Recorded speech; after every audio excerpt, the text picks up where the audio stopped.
Sindri, það var greinilega bara kátt á hjalla hjá okkur inn í klefa. Var þetta, já, bara sætur sigur? Já, bara kannski ekki sætur en svona kærkominn. Við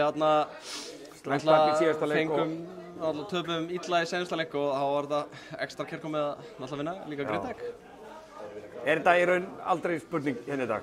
Nei, hvernig er þín tilfinning? Mér fannst það aldrei að vera spurning, þú veist. Það er náttúrulega mörg breyti leikjum og svo, mér leið aldrei illa, sérstaklega ekki eftir að komast í 1-0.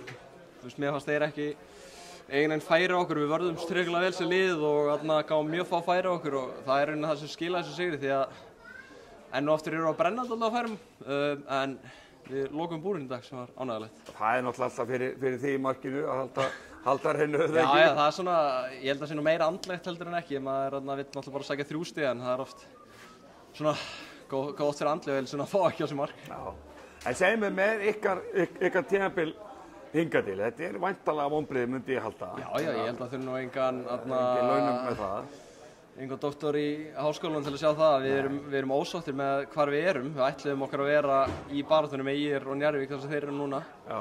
Ekki að vera ströggla að komast í play-offi en ég meina, þetta er bara raunveruleikinn okkar núna og þetta er raunveruleikinn hjá félaginu og við verðum bara að horfast í augu við það og sjá hvað við getum gert úr því sem komið er. Já, og hvað þurfum við að gera til þess að virkilega komast í gang? Það býr hellingur í þessu liði? Þetta er náttúrulega, horfum náttúrulega liðið, þetta er frábært lið og sýndu það í dag. Þetta, ég veit það ekki, fótbolti er hvað ég segja, heilladísindar er ekki alltaf með þér og við erum búin að tapa leikinn þar sem sérstaklega eins og seinasta leik og fyrir leiknum á Háka sem við erum bara betri en náum einhvern veginn að tapa 3-0 og það er bara helviti magna að vera betri en tapa 3-0. Já, þú veist, það er náttúrulega fáránlegt að segja þetta.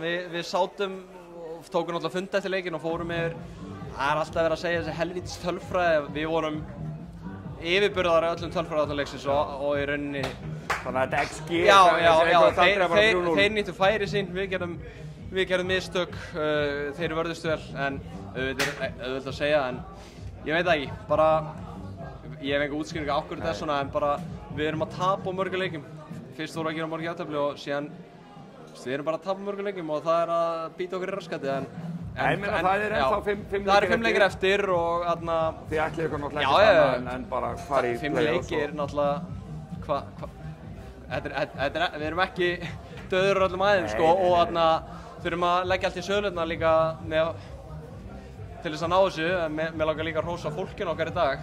Við komum úr mjög slæmu tapi, kannski veðri eitthvað að spila með það, en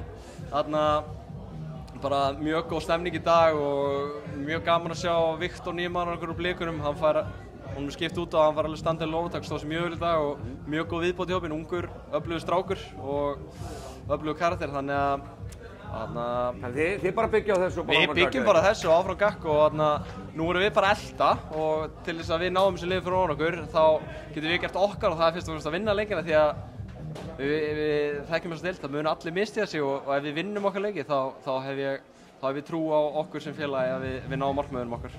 Takk fyrir. Takk hérlega.